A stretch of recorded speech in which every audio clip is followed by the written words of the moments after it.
Monsieur le ministre de l'Éducation nationale, au risque de m'entendre répondre que je radote, je voudrais vous alerter une nouvelle fois sur les conséquences de la réforme du bac que vous avez mise en place dans une précipitation incompréhensible.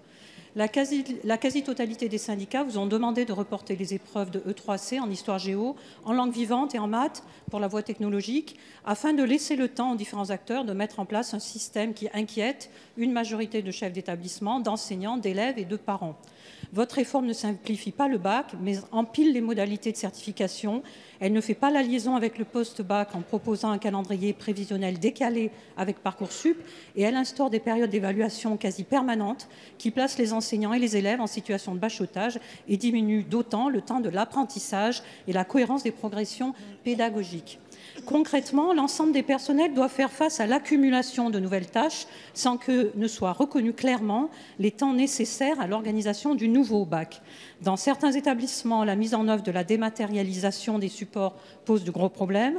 Les notes des épreuves de contrôle continu ne figureront pas sur les bulletins. Elles sont donc des épreuves anticipées du bac. Leur harmonisation et leur correction méritent donc une juste reconnaissance. Pourquoi vous entêtez-vous, Monsieur le ministre, à considérer que ceux qui critiquent votre réforme ont forcément tort et qu'à l'inverse de vous, ils n'auraient pas le souci de leurs élèves ou le sens des responsabilités? Les équipes vous demandent une liberté pédagogique, des décharges et des indemnités, des créations de postes, la formation et l'accompagnement à ces réformes. À leurs revendications, vous répondez par la sanction lorsque, dans le même temps, les derniers chiffres soulignent que le nombre de candidats au concours du CAPES et de la GREG ont chuté de plus de 10% en 2019, que l'inquiétude très forte qui s'exprime sur la réforme des retraites n'est absolument pas dissipée par les annonces que vous faites.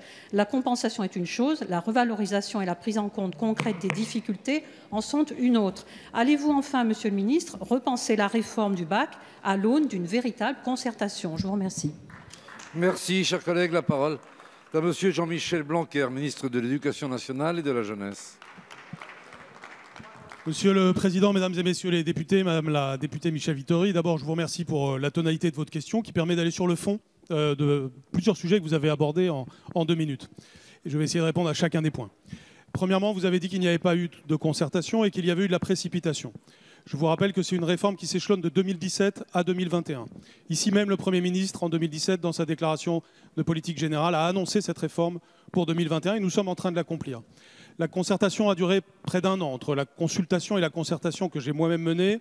Les 40 000 lycéens ont été consultés, l'ensemble des organisations syndicales et le système de formation, de contrôle continu que nous avons aujourd'hui est même le résultat complet de cette concertation, parce que ce n'était pas mon point de départ, mais c'est le point d'équilibre entre des exigences de simplicité qu'ont souhaité les uns, des exigences d'objectivité qu'ont souhaité les autres.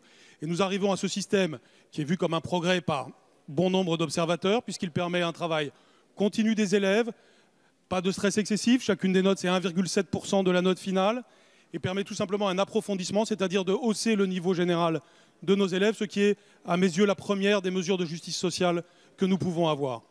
Par ailleurs, comme je le disais tout à l'heure, il n'y a pas de désordre particulier, en dehors des désordres créés par ceux qui parlent de désordre. Donc il faut savoir si vous êtes d'accord avec ce genre d'action ou pas. Il faut que chacun prenne ses responsabilités. Mais tous ceux qui, aujourd'hui, perturbent les épreuves, prennent une responsabilité très grave vis-à-vis des élèves. Il y a eu des choses scandaleuses ces derniers jours. Samedi, dans l'Académie d'Auvergne, plusieurs lycées ont composé de manière totalement normale, ce qui prouve que quand on fait les choses normalement, tout se passe normalement. Un seul lycée a fait l'objet de perturbations, c'est celui dont les médias ont parlé évidemment. Les perturbations sont le fait d'éléments notamment extérieurs, c'est de l'intrusion, c'est illégal. Quand on est pour la République, on est contre ce genre d'action et tout simplement, on a le droit d'être contre une réforme. Simplement, on ne peut pas dire qu'il n'y a pas eu de concertation et on ne peut pas dire que les choses ne sont pas faites dans les règles de l'état de droit. Aujourd'hui, l'état de droit, c'est ce que nous faisons. Les violations de l'état de droit, c'est ce que vous semblez soutenir. Merci.